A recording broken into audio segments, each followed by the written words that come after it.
রানাঘাট গেছিলাম মিয়ামোড় থেকে রিভুর জন্য একটা পেস্ট্রি নিয়ে এসেছি। চলো রিভুকে দিই। রিভুকে বলেছি ঘরে বসে তুই চোখ বন্ধ করে থাকবি, তো চোখ বন্ধ করে আছে, চোখ বন্ধ করে থাকবে, নাহলে দেবো না কিন্তু।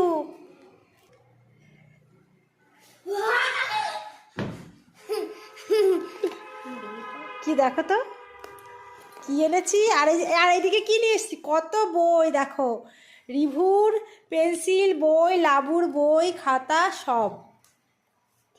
কি এনেছি, পছন্দ হয়েছে? হ্যাঁ, এদিকে তাকিয়ে বলো হ্যাপি।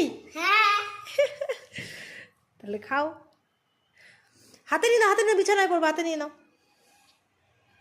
তো দেখো রিভু কিন্তু বেশ মজায় কি খাচ্ছ, হেভি খেতে। হেব্বি খেতে? হ্যাঁ, আমাকে একটু দাও। তোমাকে একটু দেবো?